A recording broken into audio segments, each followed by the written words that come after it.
नमो नमः। सुस्वागतम। आप सभी का स्वागत है कक्षा 8वीं में संस्कृत विषय की वर्कशीट चतुर्दश का अध्ययन करने के लिए। आज हमारा जो विषय है चतुर्थः पाठः, चौथा पाठ, जिसका शीर्षक है सदैव पुरतो निधेहि चरणम। सदैव से तात्पर्य हमेशा, पुरतः से मतलब है आगे, निधेहि मतलब रखो, चरण मतलब कदम। तो यानी इसका जो तात्पर्य हुआ, हमें सदा आगे ही कदम रखना चाहिए या सदा आगे बढ़ता रहना चाहिए।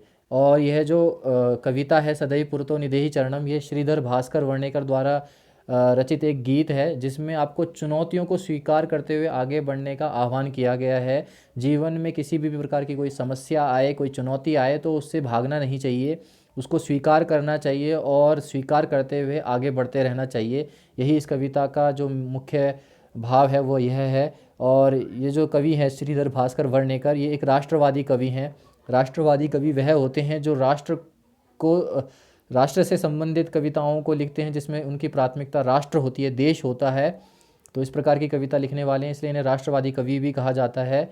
इस गीत के द्वारा उन्होंने व्यक्ति को जागृत करने का प्रयास किया गया। जागरण अर्थात व्यक्ति अपने जीवन में जागृत रहेगा, उसे पता रहेगा, तो वह व्यक्ति आगे बढ़ता रहेगा। और कर्मठता का संदेश दिया है।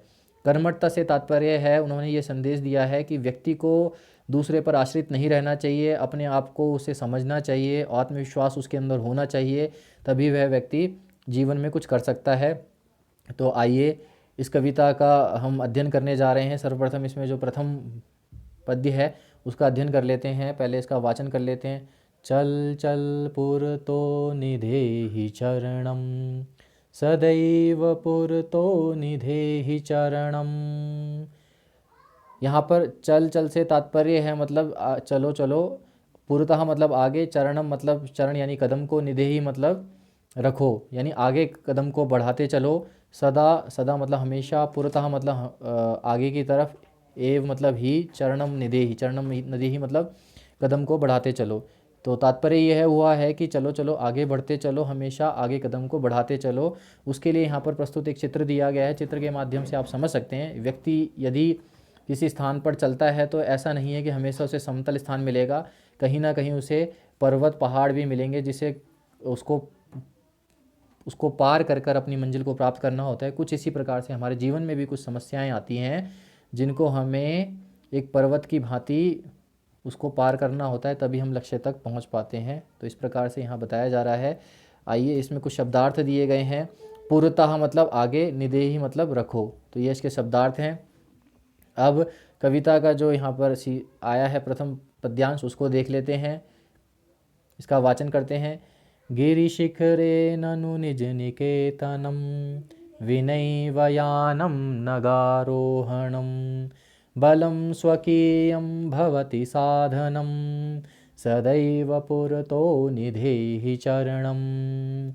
अब इस पद्यांश का हम अन्वय के आधार पर भावार्थ निकालने का प्रयास करेंगे। ननु मतलब निश्चित ही, गिरि शिखरे निज निकेतनम अस्ति। गिरि शिखरे मतलब, गिरि मतलब कहा जाता है पर्वत को, और शिखर मतलब उसकी चोटी पर। निज निकेतनम, निज मतलब हमारा, निकेतन मतलब घर है, तो पर्वत की चोटी पर हमारा घर है। यानम विना एव नगारोहणम करणीयम अस्ति। और यानम विना मतलब किसी यान के बिना, यानी किसी साधन के बिना हमें नग, नग मतलब पर्वत की चोटी पर आरोहण करना है, जैसे इस प्रकार से ये व्यक्ति कर रहा है।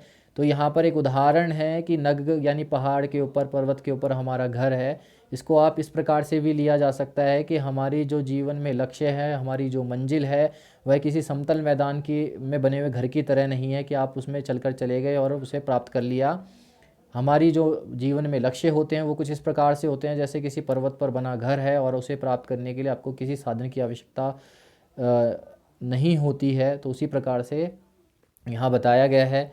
अतः सदैव पुरतः चरणम निधेहि, इसीलिए सदैव हमेशा, पुरतः मतलब आगे, चरणम मतलब कदमों को, निधेहि मतलब रखते चलो, स्वकीयम बलम साधनम एव भवति। और इस प्रकार से जब हम अपने जीवन में किसी लक्ष्य को प्राप्त करने चाहते हैं, तो स्वकीयम मतलब, स्वकीय मतलब अपना जो बल है, अपना जो आत्मबल है, हमारा जो कॉन्फिडेंस है, वही साधन होता है, वही हमारा एक वाहन होता है, जिस पर हम आरोहण कर कर अपने लक्ष्य को प्राप्त करते हैं, अपनी मंजिल को प्राप्त करते हैं।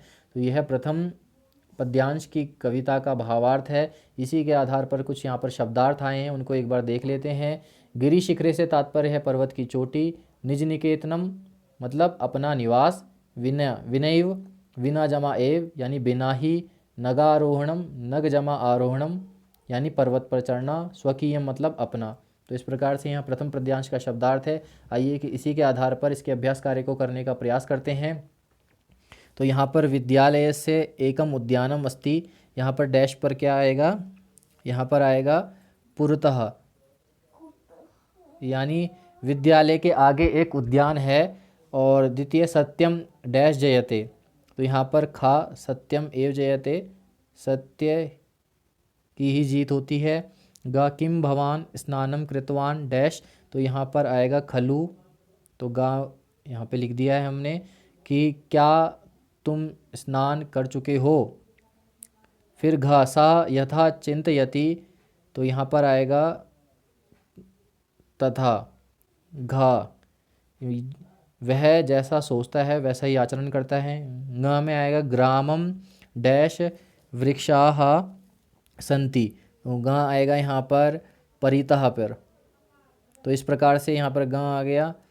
और उसके बाद च विद्याम डैश जीवनम वृथा, तो विद्याम यहाँ पर आएगा च, यानी विद्या के बिना जीवन व्यर्थ है। इस प्रकार से आप इसको कर सकते हैं। इसके बाद आइए आगे देखते हैं। यहाँ पर विलोम पदों को आपस में मिलाना है। तो विलोम पद मतलब शब्द का विपरीत अर्थ वाला शब्द को हमें मेल करना है, तो आप आमने सामने लिखेंगे। अभी हम सामान्य रूप से एक दूसरे को मैच मेकिंग कर रहे हैं। तो यहाँ पर जो पुरता है उसका होगा पृष्ठतः, स्वकीयम का होगा यहाँ पर परकीयम, और भीति मतलब होता है डर, तो भीति का जो विपरीत होता है वह होता है साहस। और अनुरक्ति मतलब किसी पर अनुरक्त होना, उसको होता है विरक्ति। और गमनम का जो विलोम पद होगा वह होगा आगमनम। तो इस प्रकार से हम यह द्वितीय प्रश्न भी कर लेंगे। आशा है आपको यह वर्कशीट अच्छी तरह समझ में आ गई होगी। इसी के आधार पर सभी छात्र अपने प्रश्नोत्तर एवं कविता को पढ़ें, उसका अध्ययन करें। धन्यवाद।